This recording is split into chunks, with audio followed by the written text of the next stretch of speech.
Assalamualaikum warahmatullahi wabarakatuh.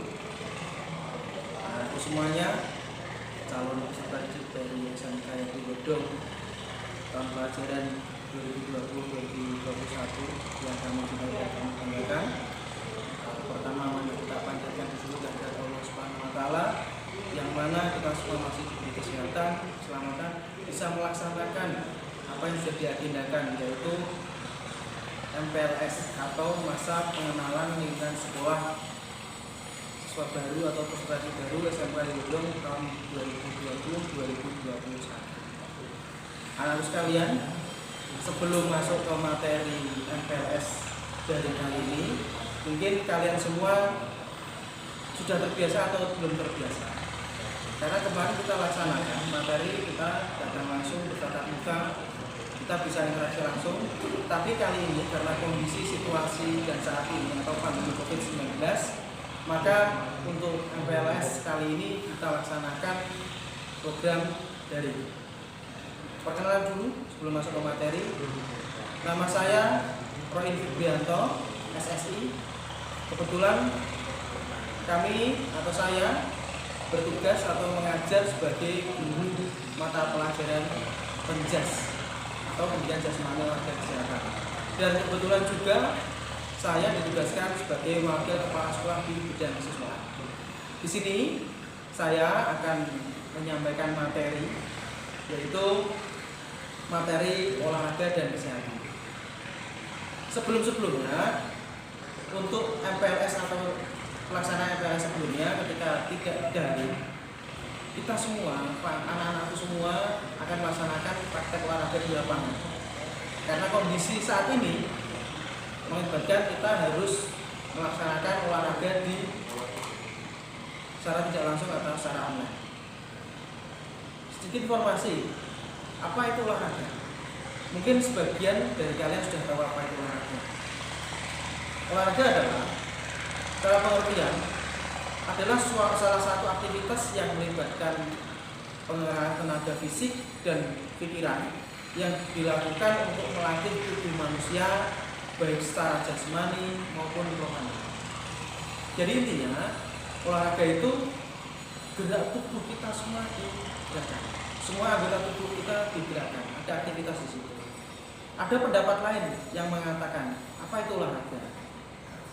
Pendapat lain mengatakan bahwa pengertian olahraga adalah suatu bentuk aktivitas fisik yang dilakukan secara terencana dan terstruktur, di mana dalam pelaksanaannya melibatkan gerakan tubuh secara berulang-ulang untuk meningkatkan kebugaran jasmani dan rohani. Jadi memang kalian semua untuk aktivitas olahraga adalah semua menggerakkan tubuh kita, tubuh kalian semua. Terus yang berikutnya, kondisi saat ini yang kita alami baik di Indonesia ataupun dunia adalah masa pandemi COVID-19. Sebagian kecil mungkin sudah tahu, atau sebagian besar juga sudah tahu dari kalian semua, apa itu COVID-19. COVID-19 adalah penyakit yang disebabkan oleh infeksi virus SARS COVID-2. Pertama kali diidentifikasi di kota Wuhan, di provinsi Hubei, Cina, pada bulan Desember tahun 2019, yang akhirnya muncul sebagai singkatan COVID-19. COVID-19 telah menyebar ke berbagai negara di dunia, termasuk negara kita tercinta ini, adalah negara kesatuan Republik Indonesia ini. Jumlah positif kasus corona COVID-19 di Indonesia terus bertambah tiap hari. Tidak semakin berkurang, tapi semakin bertambah. Di lingkungan sekitar kita, apalagi di Kabupaten Grobogan ini, yang terdekat kemarin satu hari mencapai 20 orang, kurang lebih 20 orang yang reaktif COVID-19. Jadi kita semua patut prihatin, atau kita semua patut berhati-hati mematuhi apa yang disampaikan oleh pemerintah.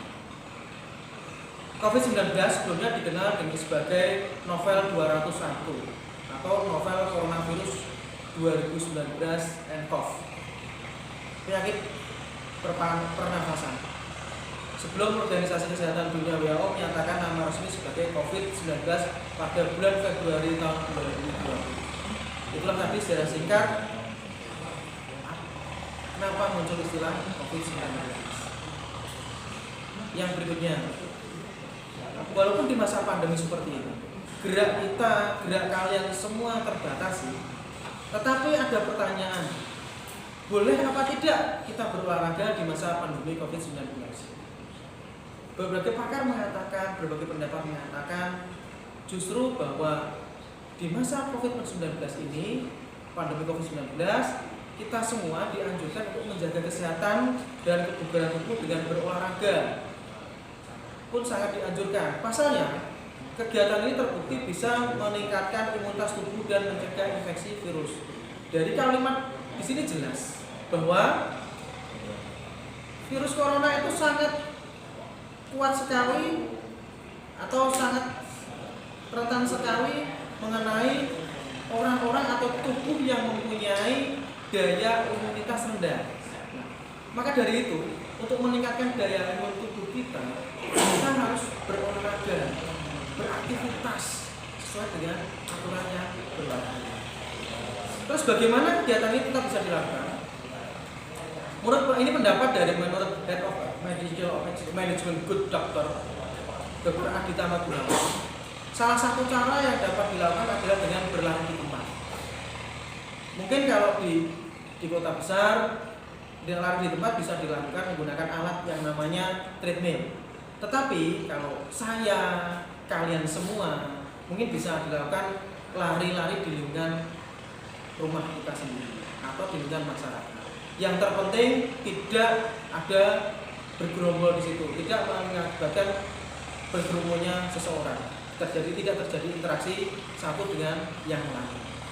Jadi pendapat ini menyatakan kalau ada pertanyaan, boleh apa tidak kita berolahraga? Justru olahraga itu sangat dianjurkan sekali untuk meningkatkan daya tahan imunitas atau daya tahan tubuh kita, sehingga dengan daya tahan tubuh kita kuat itu bisa menangkal virus corona dalam tubuh kita. Akan tetapi juga harus melaksanakan protokol-protokol kesehatan yang lain. Semua aktivitas, baik olahraga ataupun aktivitas yang lain, tetap dilakukan. Jangan sampai tidak dilakukan. Tetapi harus mematuhi atau wajib dilakukan dengan mematuhi segala aturan protokol kesehatan.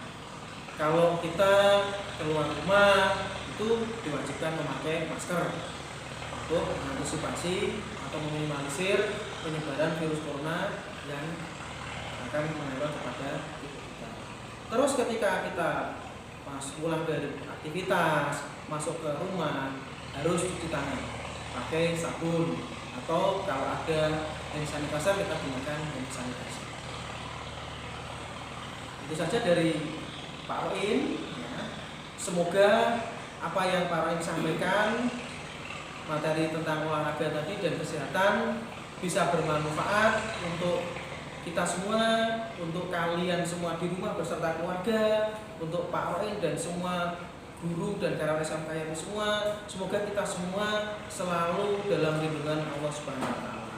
Dan untuk anak-anak sekalian, calon peserta didik baru SMK Yati Bodong, selamat bergabung dengan kami di keluarga besar SMK Yati Bodong. Kurang lebihnya mohon maaf. Wassalamualaikum warahmatullahi wabarakatuh. Waalaikumsalam.